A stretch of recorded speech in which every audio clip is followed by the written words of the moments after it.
Padre Celestial, estamos en tu presencia de nuevo, rogando que nos des sabiduría y rogando que nos ilumines a través de tu Santo Espíritu para la correcta interpretación de tu palabra y para que nos motives a través de ella, Señor. Háblanos y guíanos a tu verdad y ayúdanos, Padre Celestial, a no ser solamente oidores, sino ser hacedores de la palabra. Ayúdanos a parecernos a ti y ayúdanos a tomar en serio, Señor, tu Escritura. Te rogamos tu dirección y tu guía, y esto lo pedimos en el nombre de Cristo Jesús. Amén. Muy bien, acompáñenme a Juan capítulo 1. Juan capítulo 1, continuamos con el estudio expositivo del libro de Juan. Apenas el tercer sermón, es decir, que nos queda muchísimo por estudiar, puesto que vamos a estudiar todo el Evangelio.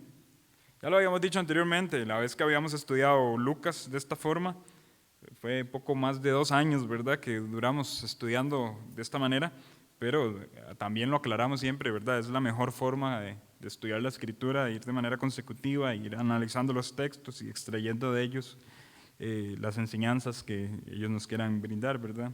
Hoy vamos a terminar de estudiar el prólogo. El prólogo es la sección del capítulo 1 que va desde los versículos 1 hasta el versículo 18, y los versículos que vamos a estar estudiando hoy son del 14 al 18, que sería ya la culminación de este prólogo, que es, entendiendo que Juan es un evangelio distinto a los demás evangelios, y esto es un elemento sumamente interesante. Tiene prólogo, ¿verdad?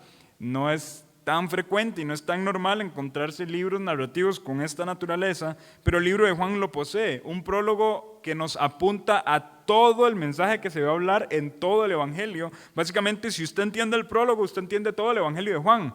Todo lo que se va a hablar en el Evangelio está aquí contenido. Hay palabras, hay términos importantes, hay aspectos que se van a desarrollar con mucha más fuerza en toda la narrativa a través de la vida de Jesús y su ministerio, su muerte, su resurrección. El Evangelio de Juan es un evangelio que le hace mucho énfasis a la última semana de vida del Señor Jesús. Estamos hablando que poco menos de la mitad del libro abarca solo la última semana de Jesús, ¿verdad? Entonces se enfoca muchísimo en esa parte y precisamente orientado al cumplimiento del propósito que el mismo autor del Evangelio propone, ¿verdad? Es demostrar que Jesús es el Cristo. Estas cosas las escribió él y asimismo lo redacta para demostrar que Jesús es el Cristo. Y hoy precisamente vamos a estar analizando que Cristo como persona, es la mayor expresión de Dios hacia el hombre. ¿Cómo podemos comprender quién es Dios? La respuesta es Cristo. Precisamente Cristo vino para eso, para exponer quién es Dios. Y Cristo en sí mismo es la mayor expresión de la persona de Dios. Así que si alguien quiere comprender a Dios, tiene que comprender a Cristo, puesto que Cristo es la imagen de Dios. Nosotros podemos ver a Dios en la persona de Cristo porque Cristo es Dios. ¿No diga entender, hermanos? Y precisamente Cristo vino para que nosotros comprendamos a Dios en nuestro idioma. Y no estoy hablando aquí del español, estoy hablando de la naturaleza humana. Cristo se humanó, Cristo se encarnó para que nosotros tuviésemos acceso al conocimiento de la plenitud de la deidad. Como lo hicimos la semana pasada, vamos a leer todo el prólogo, pero nos vamos a concentrar nada más hoy en el estudio del versículo 14 al versículo 18. Entonces, le voy a pedir que me acompañe con su vista a la lectura de Juan 1, del 1 al 18. Dice así la palabra del Señor. En el principio era el Verbo, y el Verbo era con Dios, y el Verbo era Dios. Este era en el principio con Dios. Todas las cosas por Él fueron hechas, y sin Él nada de lo que ha sido hecho fue hecho. En Él estaba la vida, y la vida era la luz de los hombres.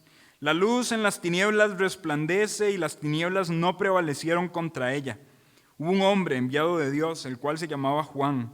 Este vino por testimonio, para que diese testimonio de la luz, a fin de que todos creyesen por Él. No era Él la luz, sino para que diese testimonio de la luz. Aquella luz verdadera que alumbra a todo hombre venía a este mundo. En el mundo estaba y el mundo por Él fue hecho, pero el mundo no le conoció.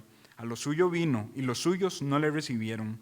Mas a todos los que le recibieron, a los que creen en su nombre, les dio potestad de ser hechos hijos de Dios, los cuales no son engendrados de sangre, ni de voluntad de carne, ni de voluntad de varón, sino de Dios. Y aquel Verbo fue hecho carne y habitó entre nosotros, y vimos su gloria, gloria como del unigénito del Padre, lleno de gracia y de verdad. Juan dio testimonio de él y clamó diciendo: este es de quien yo decía, el que viene después de mí es antes de mí, porque era primero que yo.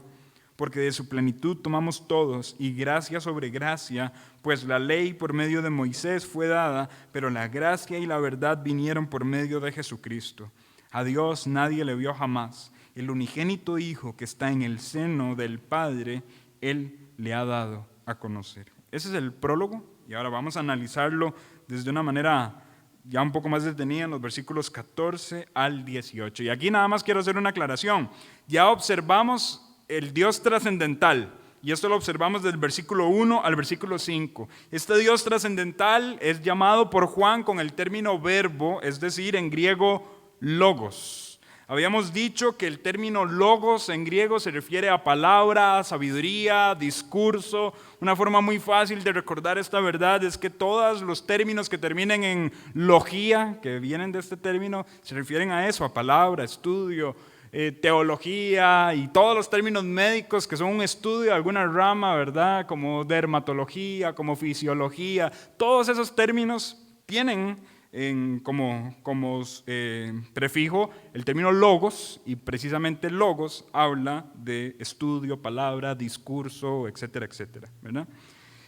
En este caso, el logos para la cultura griega es algo trascendental, es algo inalcanzable, es algo que sostiene y ordena todo lo que está en caos.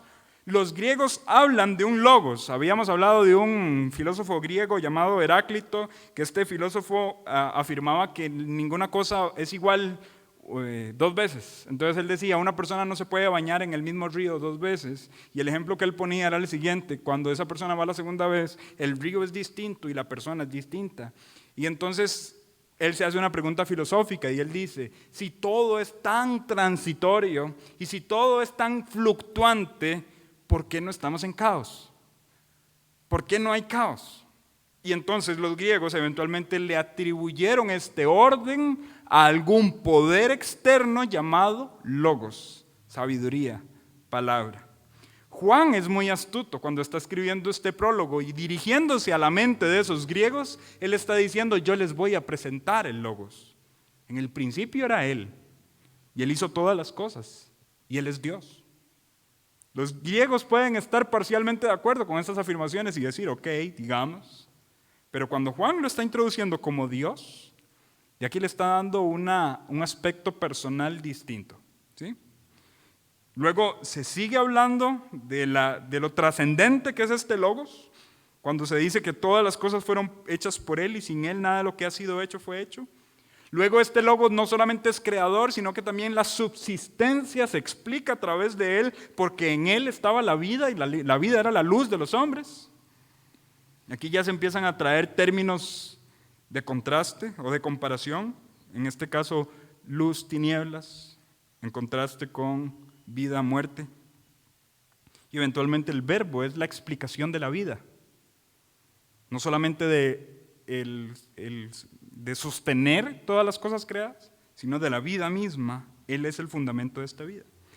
Y eventualmente Juan trae la noción de este logos más cerca del ser humano. Hasta el momento habíamos hablado de algo sumamente trascendental, pero Juan en algún momento dice, ese logos del que estamos hablando, que está allá, que es creador de todas las cosas, vino al mundo. La luz vino al mundo para resplandecer en las tinieblas. Dios envió un mensajero para introducir que este verbo venía al mundo. Y este verbo se metió profundamente en las vidas, en el conocimiento, en la comprensión, en el corazón de las personas, para que las personas que lo rechazaban pudieran creer en él. Y así los que le recibieron, los que creen en su nombre son hechos hijos de Dios. Pero ¿quiénes son ellos que le recibieron? Aquellos que no son engendrados de sangre, ni de carne, ni voluntad de hombre, sino de Dios. La luz misma se introdujo en sus corazones para que ellos respondieran a las verdades del Logos. Ahora, el versículo 14, que es aquí donde empieza el estudio de hoy, llega a su punto clímax del prólogo. Es decir, la cercanía nunca había sido tanta como en este versículo. Compárelo con el versículo 1, ese verbo que está lejos, ese verbo que es creador de todas las cosas, ese verbo que es Dios. ¿Qué acceso podemos tener nosotros a ese Dios? Bueno, más bien ese Dios vino a nosotros. Ya que era imposible que nosotros llegáramos a Él, Él vino a nosotros. Y el versículo 14 dice, y aquel verbo. ¿Notan que nosotros podríamos leer el versículo 1 e inmediatamente leer el versículo 14? Para que vean la comparación, ¿verdad? Si hacemos el ejercicio diría, en el principio era el verbo era con Dios y el verbo era Dios, y aquel verbo fue hecho carne y habitó entre nosotros. Ese verbo que es Dios, que está tan distante, ahora decide hacerse carne y habitar entre nosotros, para que veamos su gloria. Aquí vamos a explicar poco a poco este primer punto, y a este primer punto yo le llamo mayor cercanía. Eventualmente aquí vamos a hablar de Cristo como la mayor expresión de la persona de Dios. Entonces, en este primer punto vamos a hablar de mayor cercanía, palabra importante, mayor, a la luz del versículo 14. Solo el primer punto, solo a la luz del versículo 14. Dice aquel verbo. ¿Cuál verbo? Ya lo dijimos, el que era en el principio, el que era con Dios, el que era Dios. Fue hecho carne. ¿A qué nos referimos con esto? Pues claramente, encarnación, nacimiento virginal. Jesucristo vino en forma de un ser humano. Filipenses capítulo 2 dice que tiene que haber en nosotros el mismo sentir que hubo en Cristo, el cual, siendo en forma de Dios, no estimó el ser igual a Dios como cosa que aferrarse, sino que se despojó a sí mismo, tomando forma de siervo, hecho semejante a los hombres. Encarnación. El verbo entonces, el verbo humano, es ese puente que une la posibilidad de que los seres humanos pecadores tengan una relación personal con un Dios santo, santo, santo. Ese verbo viene a ser ese puente.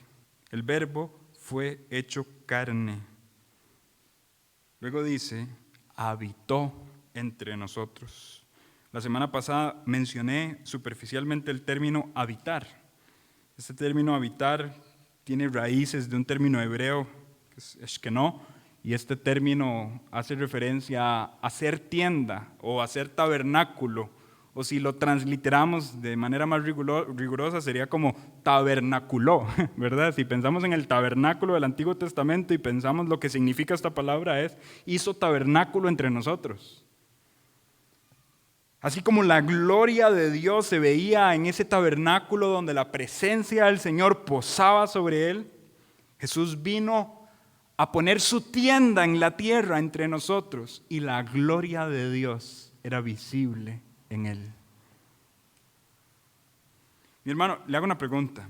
¿Cómo se imagina usted contemplar la gloria de Dios? ¿Qué imágenes vienen a su mente? Si alguien le dijera, ¿puede usted ver la gloria de Dios? ¿Qué imágenes vienen a su mente? Quizá truenos y relámpagos y un lugar sumamente majestuoso y temible. Quizá un trono sumamente elevado. Bueno, lo que Juan está diciendo aquí es que la mayor expresión de la cercanía de Dios con nosotros es en primera instancia visible a través de un bebé, porque Él se hizo carne. Vean que aquí ocurre algo interesante. Dice que el verbo fue hecho carne, habitó entre nosotros. En paréntesis, en nuestras versiones dice, vimos su gloria, gloria como del unigénito del Padre. O sea, Juan hace aquí la acotación de, hemos visto la gloria de Dios a través de este verbo que se hizo hombre. Aquí hay algunas interpretaciones a este tema. Podemos pensar, por ejemplo, en que los discípulos primeramente vieron los milagros de Jesús y vieron la gloria de Dios a través de ellos. Los discípulos vieron el ministerio de Jesús a la hora de exponer el evangelio claramente. Es más, Juan como escritor fue uno de los 3 discípulos junto con Jacobo, su hermano, y Pedro, que vieron a Jesús transfigurado en el monte, lo vieron en gloria antes de su muerte. Pero ciertamente, aunque podríamos decir que vimos su gloria, puede referirse a todo eso, también tenemos que entender que la sola presencia de Jesús ya es la gloria de Dios entre los hombres. Y aquí hay una frase sumamente interesante donde dice, lleno de gracia y de verdad. Cuando Él vino y se encarnó y habitó entre nosotros y puso su gloria en medio de nosotros y trajo mayor cercanía como nunca antes habíamos estado cerca de Dios, la respuesta inmediata es que esto estuvo lleno de gracia y verdad. Es un término que nos arroja a una idea del Antiguo Testamento. Y le voy a pedir que me acompañe a Éxodo capítulo 34 para observar esta idea. Recuerden lo siguiente, estamos hablando de que lo que está pasando acá es la mayor cercanía de Dios con los hombres. Ahora, teniendo eso en mente, le pregunto, ¿cuál ha sido el momento antes de de mayor cercanía de Dios con los hombres? Antes de Juan 1, ¿cuál ha sido el momento de mayor cercanía de Dios con los hombres? Alguien podría decir en el Edén, ¿verdad? En el Edén hablaban, bueno, veámoslo desde ese punto de vista, no había una cercanía corporal. ¿Me siguen? Había una voz y la voz de Dios se paseaba en el huerto. Entonces, Juan 1 implica mayor cercanía que el Edén. ¿Sí? ¿Hay algún momento de mayor cercanía? Alguien podría pensar en alguna teofanía, alguna aparición de la segunda persona de la Trinidad en el Antiguo Testamento. ¿Se recuerdan los amigos de Daniel en el horno de fuego y aparece el cuarto varón? A eso le llamamos teofanía. Y alguien podría decir, allí hay una cercanía. ¿Se recuerdan a Josué, verdad? Cuando va a preguntarle a un varón que tenía una espada desenvainada, ¿tú quién eres? ¿Eres de los nuestros o no eres de los nuestros? Y el varón de la espada desenvainada le dice, nada de lo que usted está pensando, yo soy el príncipe del ejército de Jehová, quítese el calzado de tus pies porque el lugar en el que usted está es santo. Y Josué cae inmediatamente porque entiende que está hablando con el ángel de Jehová, con la segunda persona de la Trinidad, y podríamos decir, esto implica mayor cercanía. Bueno, pero por otro lado, esa cercanía no fue permanente, era muy temporal. Juan 1 implica mayor cercanía, o sea, Jesús nació y estuvo más de 3 años con sus discípulos. Ninguna teofanía fue de años. Si hacemos este análisis, podríamos llegar a Éxodo 34 y decir, Éxodo capítulo 34 es quizá la mayor expresión de cercanía entre Dios y los hombres. Ese momento donde previamente a esto Moisés en un ataque de ira había destrozado las tablas de la ley y eventualmente Dios en su misericordia hizo la renovación de este pacto y le dijo que llevara estas tablas lisas al monte para escribir y Dios se le muestra de alguna forma a Moisés. Vamos a leerlo y vamos a ver algunos términos vinculantes con Juan 1. Dice, Éxodo 34:1, y Jehová dijo a Moisés, alízate 2 tablas de piedra como las primeras, y escribiré sobre estas tablas las palabras que estaban en las tablas primeras que quebraste. Prepárate pues para mañana, y sube de mañana al monte Sinaí, y preséntate ante mí sobre la cumbre del monte, y no suba hombre contigo, ni parezca alguno en todo el monte, ni ovejas ni bueyes pascan delante del monte. Ese monte iba a estar lleno de la gloria de Dios y por tanto hasta los animales debían estar lejos porque peligraban. Versículo 4, y Moisés alisó 2 tablas de piedra como las primeras y se levantó de mañana y subió al monte Sinaí como le mandó Jehová y llevó en su mano las 2 tablas de piedra. Y aquí por favor no tenga atención a los sujetos gramaticales. Dice, y Jehová descendió en la nube. ¿Quién es el sujeto? Jehová. Y estuvo allí con él. ¿Quién es él? Con Moisés. Proclamando el nombre de Jehová. ¿Quién estaba proclamando el nombre de Jehová? Jehová. ¿Lo notaron, hermanos? Sí, a la primera, esto es súper extraño. Es decir, ¿qué? Jehová está proclamando el nombre de Jehová. Es lo que dice el texto. Si usted le pone atención a la gramática, eso es lo que dice el texto. Recuerde que estamos hablando de un Dios trinitario. Dice, y pasando Jehová por delante de él, proclamó. ¿Quién es ese él que proclamó? Jehová está proclamando, Jehová, Jehová, fuerte, misericordioso y piadoso, tardo para la ira y grande en misericordia y verdad. Notan estas últimas palabras, misericordia y verdad. Son los mismos términos que se mencionan en Juan 1, diciendo lleno de gracia y verdad. Dice, que guarda misericordia a millares, que perdona la iniquidad, la rebelión y el pecado, y de ningún modo tendrá por inocente al malvado, que visita la iniquidad de los padres sobre los hijos y sobre los hijos de los hijos hasta la tercera y cuarta generación. Y noten que estamos hablando del sujeto Jehová, porque vean el cambio en el versículo 8. Entonces Moisés, ¿lo notaron? En palabras sencillas, Jehová está proclamando a Jehová. El Señor está proclamando a Jehová y usted diría, pero son lo mismo. ¿Cómo está haciendo esto? Bueno, estamos hablando de un aspecto sumamente interesante de cercanía de Dios con Moisés, donde Dios mismo se está presentando en esta nube y la proclamación que viene como consecuencia de su presencia es que el mismo Jehová proclame de sí mismo que Él es fuerte, misericordioso y piadoso, tardo para la ira y grande en misericordia y verdad. Cuando Dios está en el monte, Dios proclama de Dios que Él es grande en misericordia y verdad. Cuando nosotros nos vamos a Juan capítulo 1, versículo 14, vemos que el Verbo fue hecho carne y que habitó entre nosotros, así como esa nube habitó en el monte Sinaí. Y que vimos su gloria, así como Moisés vio la gloria de Dios en la nube, en el monte, lleno de gracia y verdad, así como Jehová proclamó en el monte su gracia y su verdad. Lo que pasa es que esta expresión de cercanía es mucho mayor que la expresión en el monte.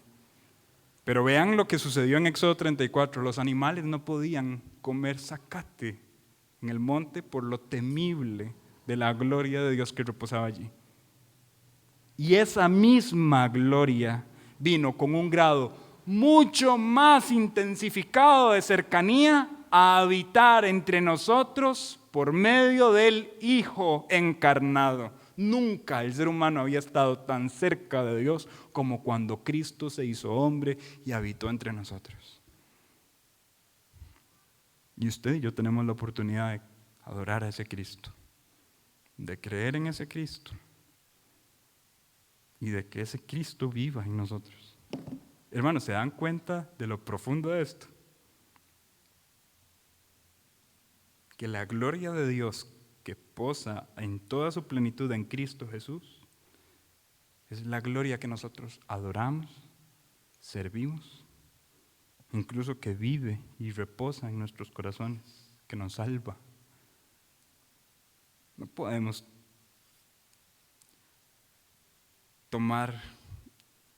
podemos vivir el cristianismo sin tomar en serio a Cristo, por la calidad de lo que en nosotros mora. Que el Verbo fue hecho carne, habitó entre nosotros, lleno de gracia y de verdad. Ya más adelante vamos a ahondar en esas ideas de gracia y verdad. Pero al momento lo que queda claro es lo siguiente. Cristo es la mayor expresión de la persona de Dios hacia el hombre, y aquí lo que queda claro es, Cristo representa mayor cercanía entre Dios y el hombre. Nunca habíamos estado tan cerca de Dios como cuando Cristo vino y habitó entre nosotros. Pero no solo mayor cercanía, sino también mayor gracia. Mayor gracia. Nunca habíamos experimentado tanta gracia como cuando Cristo vino y habitó entre nosotros. Les pregunto, ¿en el Antiguo Testamento las personas habían experimentado la gracia de Dios? Sí. Sí. Amén. Dígalo sin temor.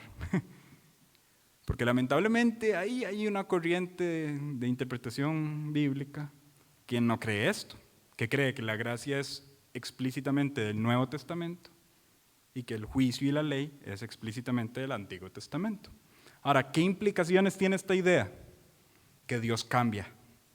Y nosotros creemos en la inmutabilidad de Dios. ¿Me siguen, hermanos? Por tanto, si Dios es el mismo hoy, ayer y por los siglos, Él tuvo que haber comunicado su gracia en el Antiguo Testamento. ¿Cuál fue la mayor expresión de la gracia de Dios en el Antiguo Testamento? Piensen en el punto cúspide. La mayor expresión de su gracia, ¿cuál fue? ¿Perdón? ¿Eso fue una expresión de gracia? Es la misma respuesta, pero hay algo más, mucho mayor que eso. El árbol, hay algo más todavía. No, hay algo muchísimo más. Hermanos, la ley es la mayor expresión de la gracia de Dios. ¿Cuál es el propósito de la ley? La ley viene como un espejo hacia nuestro corazón pecaminoso y nos sirve por gracia de Dios para darnos cuenta de cuán pecaminosos somos y no engañarnos a nosotros mismos pensando que somos buenos. Así que la mayor expresión de la gracia de Dios fue su ley. Ese es el punto cúspide. Dios tiene tanta gracia que regula a través de la ley el comportamiento de su pueblo y expone el pecado del corazón de su pueblo a través de las leyes. La gracia de Dios está en la ley. Sin embargo, en Cristo recibimos mayor gracia. Y ese es el punto en el que se va a enfocar Juan. Y aquí hay que interpretar esto con mucho detenimiento y cuidado, porque es muy fácil malinterpretar estos versículos. Vean, vamos a estudiar como una unidad, versículo 15, 16 y 17, que ese sería nuestro segundo punto, mayor gracia. 15, 16 y 17, dice así: Juan dio testimonio de él, recuerdo, aquí estamos hablando de ¿cuál Juan? Juan el Bautista, ¿verdad? Juan el Bautista no es el autor del Evangelio, el autor del Evangelio es Juan el Apóstol, pero Juan el Apóstol está hablando de Juan el Bautista como un testigo de la ley, de la gracia de Dios. Juan el Bautista dio testimonio de él y clamó diciendo, este fue el discurso de Juan el Bautista en la apertura del ministerio, y él dijo, este es de quien yo decía, el que viene después de mí es antes de mí, porque era primero que yo. En palabras resumidas, el discurso de Juan el Bautista desde el primer momento fue, Cristo es mayor, Él es mayor. Él es mayor. De hecho, en algún momento Él mismo dijo a sus propios discípulos, es necesario que Él crezca y que yo mengüe. Sus discípulos en algún momento se le acercaron y le dijeron, Juan, no te preocupas de que Él está allí bautizando y te está ganando cancha, más bien en este ministerio que tú inauguraste. Y Jesús dijo, Él es mayor, Él es mayor. Él es el Cristo. Este fue el testimonio de Juan. Cristo es mayor, y a través de estas verdades podemos ver que también su gracia es mayor en Cristo. Y aquí es donde empieza lo interesante. Versículo 16 dice, porque de su plenitud tomamos todos, y gracia sobre gracia. Voy a detenerme ahí. Primeramente tenemos que entender los pronombres. ¿Quiénes son todos? Vean el versículo 14, y aquel verbo fue hecho carne y habitó entre nosotros. Entonces ese todos debería ser todos nosotros. ¿Me siguen? ¿Sí? Ahora, ¿quiénes son todos nosotros? Todos los que le recibieron, los que creen en su nombre, les dio potestad de ser hechos hijos de Dios. Ese todos son los todos en medio de los cuales habitó el verbo. Y son los todos que toman de su plenitud. En palabras sencillas, los creyentes. ¿Me siguen, hermanos? Pues no estamos hablando de universalismo. La plenitud de Dios está ofrecida hacia los que le reciben, según el versículo 12. ¿Amén? Y eso es asombroso. Si usted le recibió y creyó en su nombre, usted tiene la oportunidad de participar de su plenitud, de tomar de su plenitud. La plenitud del Hijo en beneficio de nuestra vida. Porque de su plenitud tomamos todos, y gracia sobre gracia. Y aquí también viene otro aspecto gramatical. Hoy me estoy metiendo en mucha gramática, me disculpan y me tienen paciencia, por favor, ¿verdad? Gracia sobre gracia se puede entender como mucha, mucha, mucha gracia, ¿verdad? Así se lee a primera vista. Jesús vino a dar mucha, mucha gracia. Pero alto ahí. La palabra sobre, que en este caso sería una preposición, tal vez no es tan precisa su traducción con el término sobre, sino que sería más preciso traducirlo como por o en lugar de. De hecho, esa palabra sobre, esa palabra chiquitita, es la única vez que aparece en todo el Evangelio de Juan, en griego. No aparece en ninguna otra ocasión. Es el término griego epi, y casi nunca se traduce a sobre. Voy a mostrarle un versículo donde aparece esa preposición para que lo entendamos en español. Acompáñenme a Lucas 11. Lucas capítulo 11. Esto solo para ilustrar el uso de la preposición. Lucas capítulo 11.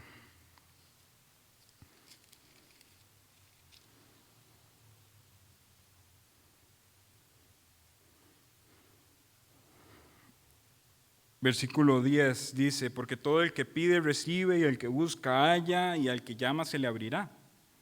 ¿Qué padre de vosotros, si su hijo le pide pan, le dará una piedra? O si pescado, en lugar de pescado, le dará una serpiente. Ahí la palabra en lugar de es epi, ¿verdad? Es la preposición, es la misma preposición que aparece en Juan capítulo 1. Ahora, ¿qué estoy tratando de decir, mis hermanos? Que tal vez este texto lo que está diciendo más bien es de su plenitud tomamos todos, que yo ahorita me detengo ahí, y gracia en lugar de gracia. O sea, había una gracia, pero se manifestó en Cristo una gracia mayor. ¿Me siguen, hermanos? Cuando usted lo lee junto con el versículo 17, lo entiende a cabalidad. Y hagamos el ejercicio. Versículo 16 y 17, leámoslo juntos. Porque de su plenitud tomamos todos y gracia sobre gracia, pues la ley por medio de Moisés fue dada, pero la gracia y la verdad vinieron por medio de Jesucristo. ¿Lo notó? La primera gracia fue la ley que fue dada por medio de Moisés. Pero ¿cuál gracia es mayor? La gracia y verdad que vienen por medio de Jesucristo. No solamente Él es mayor en cercanía, no solamente tenemos la mayor expresión de cercanía respecto al hombre y Dios, sino que nunca habíamos experimentado tanta gracia como la que experimentamos cuando Cristo vino al mundo. Nunca en el Antiguo Testamento se había comunicado tanta gracia como la que Cristo comunica cuando vino. Y usted y yo podemos vivir en Cristo. Gracia, mucha gracia para nosotros. Nuevas misericordias cada mañana. ¿Por qué tanta gracia? Porque de su plenitud tomamos todos. ¿Y a qué se refiere plenitud? A su deidad. Colosenses, acompáñenme a Colosenses, que también este texto nos va a aclarar bien. Colosenses, capítulo 2.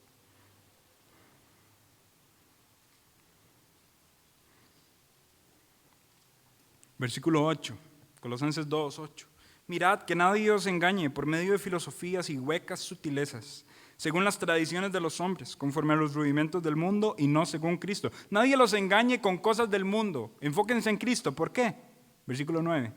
Porque en Él habita corporalmente toda la plenitud de la deidad, y vosotros estáis completos en Él, que es la cabeza de todo principado y potestad. ¿Notaron el término plenitud allí? La plenitud de la deidad hace que el ser humano que está incompleto ahora esté completo en Cristo. Completo en Cristo. Y de esa plenitud, dice el versículo 16, de su plenitud tomamos todos, y ahora aclaramos, todos nosotros, ¿quiénes? Los que le recibieron, los que creen en su nombre. Hermanos, tenemos la plenitud de Cristo a nuestra disposición para nosotros estar completos en Él. Esto es maravilloso. Dios, a través de Cristo, nos está dando todo de Él para nuestro beneficio. Y lo aprovechamos. O a veces menospreciamos la plenitud de Cristo para nosotros. Vean que el argumento de estos textos son: Cristo es mayor. En Cristo tenemos mayores cosas, mayor cercanía, mayor gracia. Pero ¿cuántas veces nosotros cambiamos la ecuación y decimos esto es mayor que Cristo?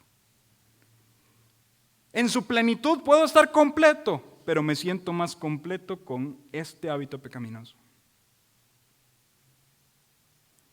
Nunca había estado tan cerca de Dios como lo estoy, y Él es mayor cercanía, pero lo cambio con este aspecto en el cual quiero estar cerca de esto y no de Dios. Y esto se convierte en mayor para mí. Cuidado que menospreciemos de esa forma a Cristo. Entonces, Cristo y su encarnación representan mayor cercanía, según versículo 14, mayor gracia, según versículo 15 al 17, y por último, mayor exposición. Nunca se había expuesto tanto de Dios al hombre, sino hasta que Cristo vino al mundo. Versículo 18. A Dios nadie le vio jamás. Henry, pero Moisés, no, Moisés no vio todo de Dios.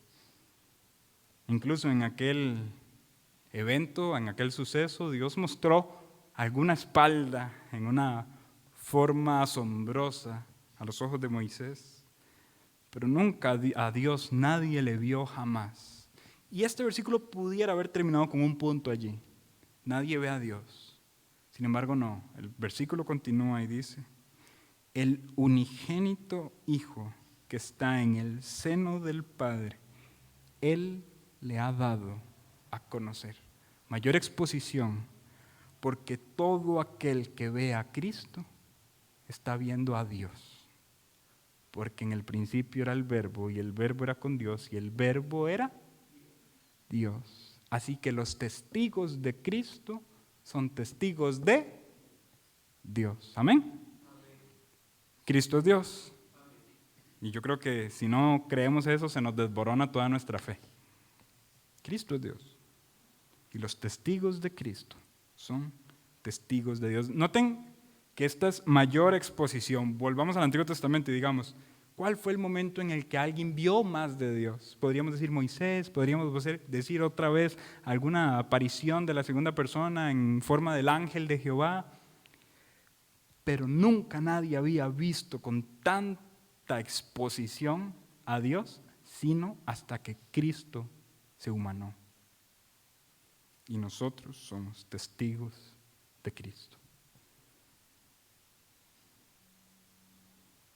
Mayor cercanía, mayor gracia, mayor exposición. Cuando en este versículo 18 se dice, Él le ha dado a conocer. Esa palabra conocer es un término interesante también en griego. Es el término exegiomai. De ese término proviene la palabra, que tal vez algunos la conozcan, exégesis, ¿verdad? Y la exégesis es aquella virtud a la hora de estudiar la Escritura de extraer del texto lo que el propio texto dice. Bueno, Jesús, por así decirlo, de manera un poco filosófica, vino a hacer la exégesis de Dios, es decir, Él expone quién es Dios a través de su vida y su ministerio. ¿Quieren saber quién es Dios? Vean a Jesús. Eso es lo que dice el prólogo. Así termina el prólogo de Juan. ¿Quieren saber quién es Dios? Vean a Jesús. Él es la mayor exposición de Dios. ¿Le tocó a usted en algún momento en el centro educativo, universidad, colegio, escuela, exponer un tema? ¿Verdad? Y primeramente todos íbamos nerviosos a ese hábito de exposición. Pero en algunos casos, el tema que estábamos exponiendo más bien quedaba más oculto que antes, porque nosotros no estábamos tan capacitados para exponer dicho tema. Y cuando teníamos un profesor malvado que decía y sabía identificar cuando el tema no se expuso, empieza a preguntar enfrente de toda la clase, y esto, y aquello, y esto otro, y nosotros, no, me están exponiendo enfrente de la clase. Y bueno, esa era su función, exponer. Bueno, Jesucristo vino y no falló. Él es la máxima exposición de lo que la persona y el carácter de Dios son, porque Cristo es Dios. La justicia de Dios se ve a través de Cristo, la misericordia de Dios se ve a través de Cristo, la gracia de Dios se ve a través de Cristo, la bondad de Dios se ve a través de Cristo. Y la pregunta entonces es, ¿y qué hacemos ahora? Si entendemos que Cristo es la mayor exposición de Dios, bueno, precisamente lo que vamos a hacer, agarrar el Evangelio de Juan y empezar a ver a Cristo. Porque el argumento de Juan, de todo el libro, es: ¿para qué estoy escribiendo estas cosas? Para que ustedes conozcan que Jesús es el Cristo. Hermanos, el mayor beneficio de nuestra vida entonces es ver a Cristo. Es ver a Cristo. ¿Cuán atentos están sus ojos a la persona de Jesús? ¿Cuánto le conoce? ¿Y cuánto está interesado usted en conocerle a Él?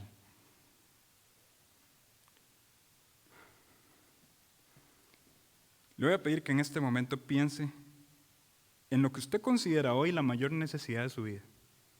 No sé, alguna situación, algún aspecto que le está pasando en su corazón, y usted considera que su mayor necesidad está en esa situación y gira alrededor de esa situación. ¿Saben? Le tengo una respuesta. Tal vez a las muchas dudas que usted tiene. Y la respuesta es: vea a Cristo. Y es una respuesta general para toda situación humana. Nosotros pensamos que la respuesta debería ser más elaborada y que la solución a mi problema debería ser otro, muchísimo más específico. Pero toda solución al problema de los seres humanos gira alrededor de la persona de Cristo. Cristo es capaz de saciar el hambre de nuestro corazón, la sed de nuestra alma. Cristo es capaz de consolar cualquier situación de nuestras emociones. Cristo es capaz de llenar cualquier vacío. Cristo es capaz de hacer todo por nosotros porque en Él habita la plenitud de la deidad. Por tanto, lo mejor que nosotros podemos hacer es detenernos y estudiar la persona de Cristo y conocerlo a profundidad. ¿Qué dijimos el día de hoy? Nunca habíamos estado tan cerca de Dios como cuando Cristo vino al mundo. Nunca habíamos recibido tanta gracia de Dios como cuando Cristo vino al mundo. Y nunca habíamos recibido tanta exposición de la persona y el carácter de Dios hasta que Cristo vino al mundo. Cristo representa mayor cercanía, mayor gracia, mayor exposición. Eso lo extraemos del versículo 14 al versículo 18. ¿Y a esto a qué nos lleva? Primero, en Cristo vemos la gloria de Dios. Por tanto, acuda a Cristo, obsérvelo, contemple a Cristo. El autor de Hebreos diría que nosotros tenemos que poner nuestra mirada en Él. Puestos los ojos en Jesús, el autor y consumador de la fe, el cual por el gozo puesto delante de Él sufrió la cruz, menospreció el oprobio y se sentó a la diestra del trono de Dios. Hebreos 12, 1 y 2. Puestos los ojos en Jesús. ¿Están sus ojos puestos en Él? Por otro lado, en Cristo estamos completos. En Él habita la plenitud de la deidad y vosotros estáis completos en Él, dijo el apóstol Pablo. De su plenitud tomamos todos nosotros. En Él estamos completos, por tanto acudamos a Él. Permanezcamos en Él. En Cristo podemos recibir mayor grado de gracia posible, el mayor grado de gracia posible. Así que, mi hermano, cuando usted se vea pecador, acuda a Cristo, porque la gracia se obtiene en Él. Cuando usted vea su vida y se decepcione de su propio corazón, y que nos pasa muy frecuentemente. Y si a usted no le pasa,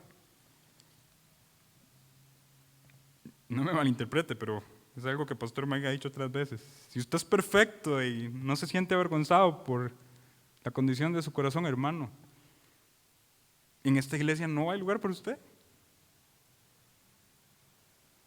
En esta iglesia nos reunimos imperfectos que necesitamos cambiar. Y constantemente vemos la situación de nuestro corazón y decimos, ¿ahora qué? Bueno, en Cristo podemos recibir el mayor grado de gracia posible. Cuando usted se decepcione de la situación de su corazón, acuda a Cristo. No planee estrategias humanas para ser mejor y buena persona. No, acuda a Cristo. En Él recibimos el mayor grado de gracia. Si usted se ve a usted mismo pecador Es más, si usted se ve a usted mismo lejos de Dios, lejos de una relación y un vínculo con Él, si usted se ve a usted mismo muriendo y yendo al infierno, acuda a Cristo, porque en Él obtenemos el mayor grado de gracia posible. Y los que estaban listos para ser recibidos por las llamas del infierno son rescatados de esa triste situación a través de la gracia de Dios. Y si usted se ve a sí mismo un pecador alejado de Dios, acuda a Él, porque Él da mayor gracia. En Cristo podemos conocer a Dios. Por tanto, estudie a Cristo, ame a Cristo, lea a Cristo, cante a Cristo. En Cristo podemos conocer a Dios.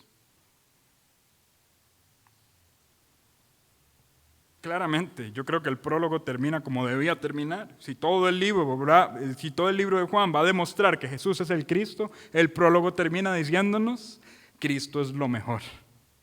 Cristo es mayor. Cristo es la mayor expresión de la persona de Dios hacia el hombre. ¿Y cuántas veces nosotros menospreciamos la persona de Cristo y lo cambiamos por cualquier otra baratija? Tenemos en Él fuente de agua que nunca se va a acabar y nos conformamos con chapotear en un charco sucio. ¿Sí o no? Yo creo que estas afirmaciones no solamente me describen a mí, sino que nos describen a todos nosotros. Pero necesitamos acudir a Él, porque Él es la mayor expresión de Dios hacia nosotros. Nunca habíamos estado tan cerca de Dios como con Él. Nunca habíamos experimentado tanta gracia como con Él. Y nunca había tanta exposición de Dios, de su persona y de su carácter, como con Él. Y ahora usted y yo tenemos la oportunidad de estudiar de Él muchísimo. Muchísimo. De cantar de Él, de orarle.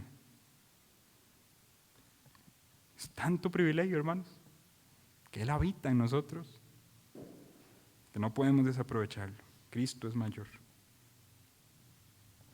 Muy bien, de esta forma terminamos el prólogo y ya la próxima semana nos metemos en elementos más narrativos del Evangelio de Juan. Espero que haya sido de mucha bendición para su corazón. Incline su cabeza, por favor. Cierre sus ojos.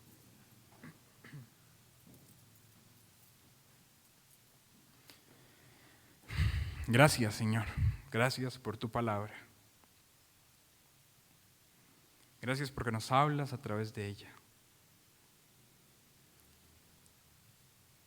Gracias porque decidiste estar cerca de nosotros. Decidiste comunicar tu gracia como nunca lo habías hecho. Y decidiste exponer tu carácter como nunca antes había sido expuesto.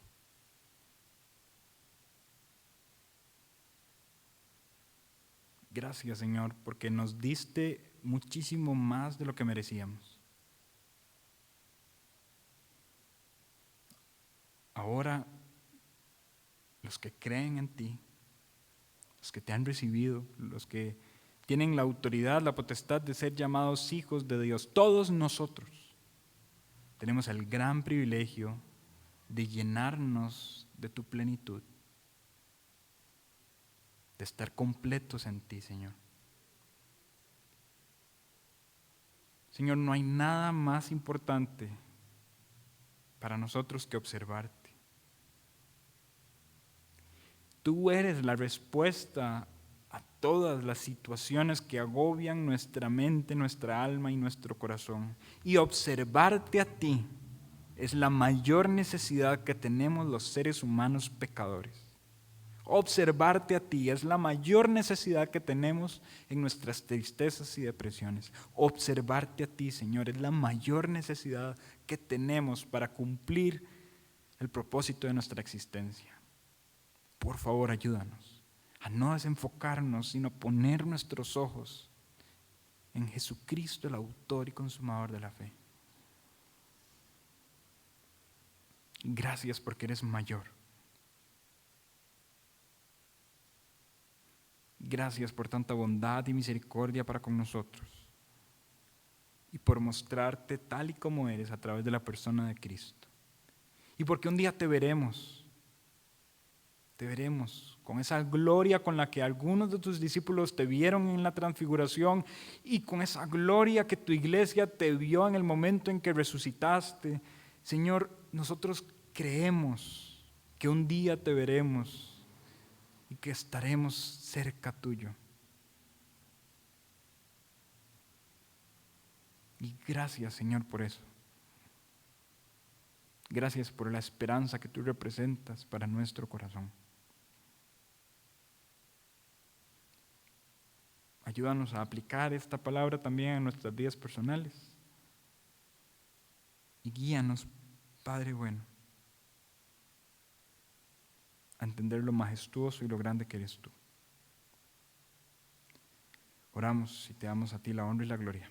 En el nombre de Cristo Jesús. Amén.